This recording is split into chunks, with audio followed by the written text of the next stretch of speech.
ایک دوسرے کی عزتوں کی حفاظت کرنا، ایک دوسرے کی عزتوں کا دفاع کرنا۔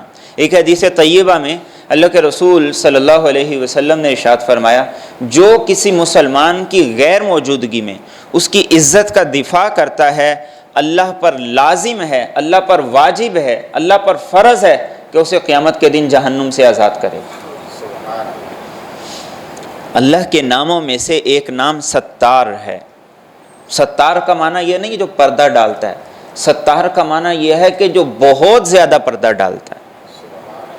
میرے اور آپ کے عیبوں پہ جس نے پردہ ڈالا ہے، جو میرے اور آپ کے عیبوں پہ دنیا اور آخرت کے اندر پردہ ڈالے گا، اس کا یہ اعلان ہے، جو کسی مسلمان کے عیبوں سے پردہ اٹھائے گا، کسی مسلمان کی تذلیل کرے گا، اس کی عزت اور ناموس پہ حملہ کرے گا، میں قیامت کے دن اس کی عزت کو تاتار کر دوں گا، میں اس کے سارے عیب دنیا اور آخرت دونوں میں لوگوں کے سامنے کھول دوں گا۔ یہ اللہ رب العزت کا اعلان ہے۔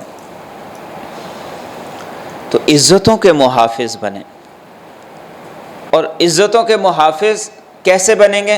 صرف یہ سوچ لیں کہ اگر اس کی جگہ میں ہوتا تو میرا رویہ کیا ہوتا۔ ہو سکتا ہے کوئی مجرم ہو سکتا ہے کوئی غلط ہو سکتا ہے کسی نے کوئی بہت بڑے جرم کا ارتکاب کیا ہے، ہو سکتا ہے، انسان ہے، انبیاء کے علاوہ کوئی معصوم نہیں ہے، ہر شخص غلطی کرتا ہے، ہر شخص سے غلطی ہو سکتی ہے، لیکن اس کی جگہ اپنے آپ کو رکھ کے دیکھیں۔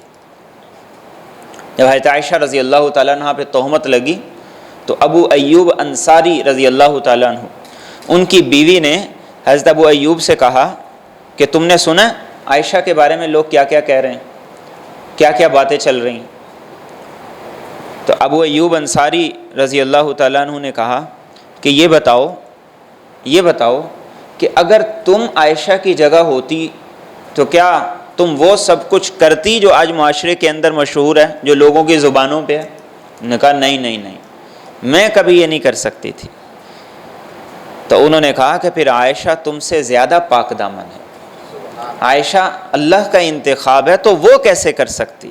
تو قرآن نے آیت نازل کی، لولا اذ سمعتموہ ظن المؤمنون والمؤمنات بانفسہم خیرا وقالوا ھذا افک مبین، کہ مومن کا رویہ تو یہ ہونا چاہیے کہ جب وہ سنیں کہ فلاں نے یہ کیا، فلاں سے یہ ہوا، فلاں نے یہ کیا، تو وہ کہے کہ یہ جھوٹ ہے۔ اور اگر آنکھوں سے بھی دیکھ لے تو وہ یہ سوچے کہ میری آنکھ نے غلط دیکھا ہے، میری آنکھ نے غلط دیکھا ہے، بجائے اس کے کہ ہم لوگوں کی عزتوں کے ان کو تاتار کرنے کے لیے، ان کی عزتوں کو اچھالنے کے لیے ہم پیش ہوں۔